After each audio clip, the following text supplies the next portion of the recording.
আসসালামু আলাইকুম। সবাইকে শুভেচ্ছা জানাচ্ছি আমি আমার আজকের রেসিপিতে। আজকে আমি ভীষণ মজার একটি রেসিপি আপনাদের সাথে শেয়ার করব, আর সেটি হচ্ছে গরুর মগজ ভুনা। তো মগজ ভুনা করার জন্য আমি প্রথমে মগজটাকে পরিষ্কার করে নিচ্ছি।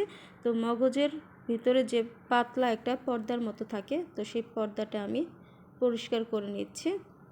আর পর্দাটা কিন্তু খুব সহজেই পরিষ্কার করে নেওয়া যায়, একটু হালকাভাবে টান দিলেই কিন্তু পর্দাটা উঠে আসতেছে। তো এই যে এখানে আমি সবগুলো পর্দা আমি ভালো করে পরিষ্কার করে নিয়েছি। এরপরে মগজটাকে ধুয়ে পানি ঝরিয়ে নিয়েছি। তো এখন আমি রান্না করতে চলে যাচ্ছি। তো চুলায় একটা প্যান বসিয়ে দিয়েছি আর তাতে তেল গরম করে নিয়েছি। এখন এর মধ্যে আমি পেঁয়াজ কুচি দিয়ে দিচ্ছি, আর পেঁয়াজটাকে আমি একটু মোটা করে কেটেছি, আর পেঁয়াজের পরিমাণটা আমি এখানে একটু বেশি করে দিয়েছি। আর এর সাথে আমি 2টি তেজপাতা ছিঁড়ে দিয়ে দিয়েছি। এবার পেঁয়াজটাকে নরম করে ভেজে নিব। তো পেঁয়াজটা যখন নরম করে ভাজা হয়ে গেছে, তখন এর মধ্যে আমি মশলাগুলো অ্যাড করে দিচ্ছি। তো আমি এখানে প্রথমে দিয়ে দিয়েছি হাফ চামচের মতো হলুদ গুঁড়া, হাফ চামচের মতো মরিচ গুঁড়া, সামান্য পরিমাণে পানি দিয়ে দিচ্ছি যাতে মশলাটা পুড়ে না যায়। এরপরে এখানে দিয়ে দিলাম আদা রসুন বাটা, স্বাদ মতো লবণ, আর দিয়ে দিচ্ছি এখানে এলাচ, দারচিনি, আর এর সাথে হাফ চামচের মতো ভাজা জিরা গুঁড়াও দিয়েছি। এবার মশলাটাকে ভালো করে কিছু সময় কষিয়ে নিতে হবে।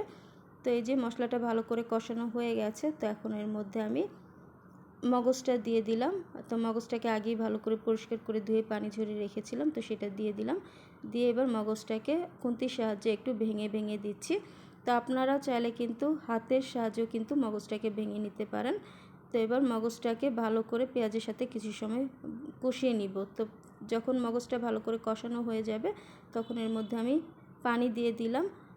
এখানে আমি অল্প করেই পানি দিয়েছি, যেহেতু ভুনা করব। তো এই যে পানিটা বলক আসা পর্যন্ত অপেক্ষা করব। তো এই পর্যায়ে পানিটাতে বলক চলে এসেছে, আর পানিটাও কিন্তু বেশ খানিকটা শুকিয়ে এসেছে। তো এবার আমি এটাকে একটু নেড়ে চেড়ে দিচ্ছি যাতে তলানিতে লেগে না যায়, আর চারপাশ থেকে নামিয়ে আমি ঝোলটাকে নামিয়ে দিচ্ছি। তো এই যে পানিটা কিন্তু আমি পুরোপুরি শুকিয়ে নিব। তো এই যে পর্যায়ে পানিটা কিন্তু বেশ খানিকটা টেনে এসেছে। তো এখন আমি এর মধ্যে কয়েকটি কাঁচামরিচ ফালি অ্যাড করে দিলাম। আর কাঁচামরিচটা আপনারা যতটুকু ঝাল খাবেন তো সেই অনুপাতে অ্যাড করে দিবেন। তো এবার এই পানিটা পুরোপুরি শুকানো পর্যন্ত এটাকে ভুনা করে নিব।